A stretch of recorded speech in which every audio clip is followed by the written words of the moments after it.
시편 119편 71절. 고난당한 것이 내게 유익이라. 이로 말미암아 내가 주의 율례들을 배우게 되었나이다. 아멘. 저는 오늘 읽은 이 말씀이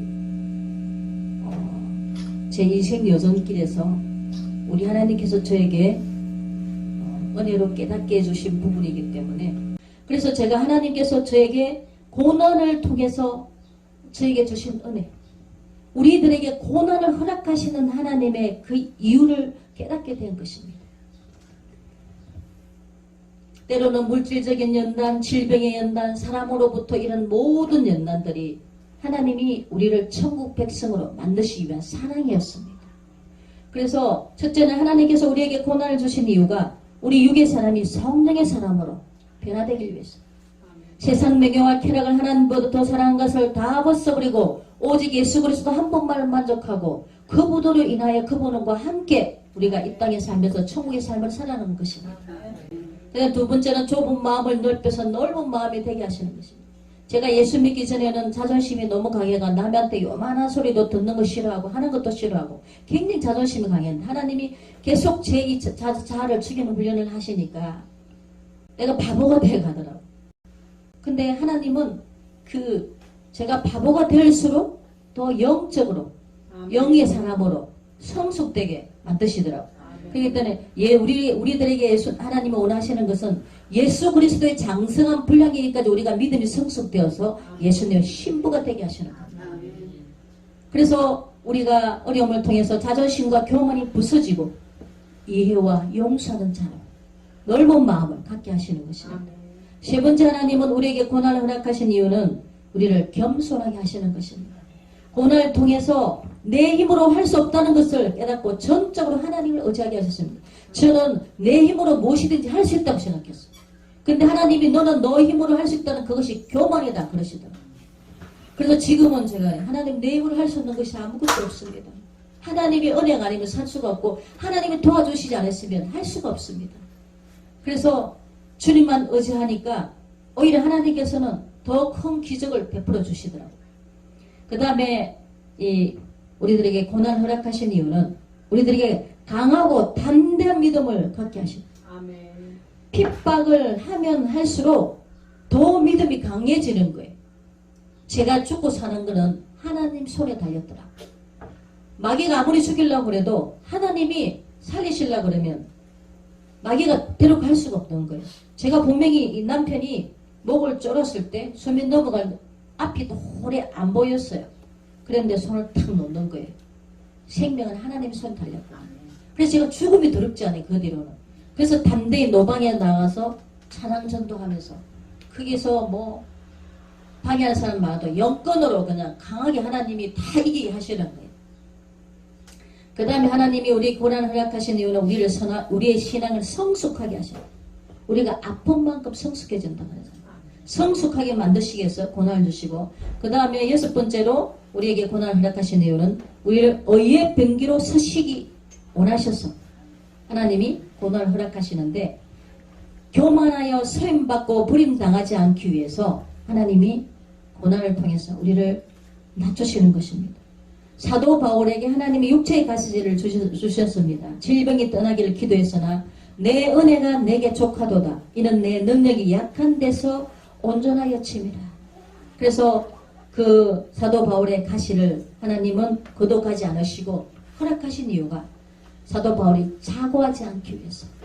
그래서 우리에게도 고난을 주실 때에 하나님이 우리를 교만하지 않기 위해서 주시는 것이기 때문에 우리가 잘 참고 인내하며 우리 주님이 원하시는 그런 의의 병기로 수임받기를 원합니다.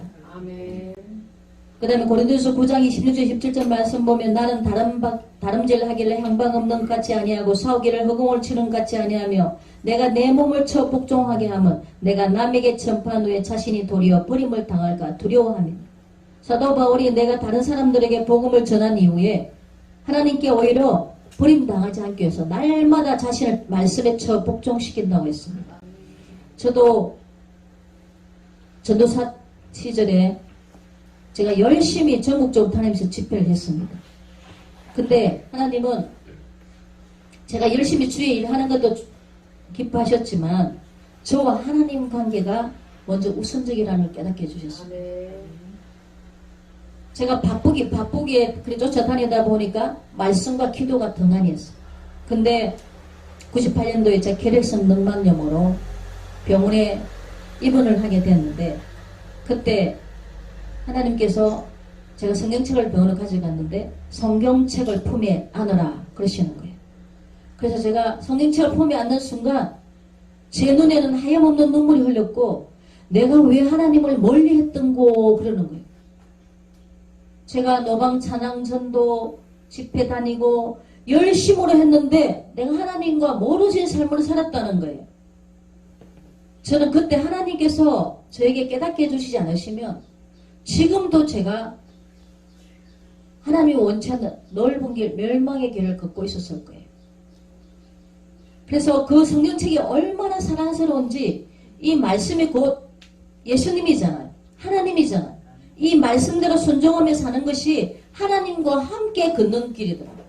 그 말씀대로 살지 않고 내 마음 내 뜻대로 하는 것은 하나님과 상관이 없다는 것을 그때 깨닫게 해주셨습니다. 제가 그렇게 많은 사역을 한 것이 모든 것이 몰이 아예 지은 집에 다 무너졌습니다. 그래서 하나님께서 이 성경책이 얼마나 우리가 말씀 안에서 걸어가는 것이 얼마나 중요한 것인 것을 깨닫게 해주셨는데, 제가 며칠 동안 계속 그 성경책이 얼마나 사랑스러웠던지 제가 품에 안고 잤어요. 제가 영적인 사망의 잠을 자고 내 열정으로 그렇게 하던 것이 우리 주님이 보시기에 너무 마음이 아프셔서 저를 매를 대셨는데, 그리고 꿈속에 보니까 제가 소경이다, 소경. 영의 눈이 감겼어요. 오늘날도 주예를 한다고 믿음 생활 한다 하지만 영의 눈이 감긴 상태로 해서 나중에 주님 앞에 섰을 때에 내가 너를 모른다 하면 끝나는 거예요. 그때부터 제가 성경 읽는 눈이 다시 바뀌게 되었습니다. 저는 이미 구원을 받았기 때문에 주의 일만 열심히 하면 된다고 생각했는데 그것이 아니라는 것을 하나님께서 깨닫게 해주셨어요.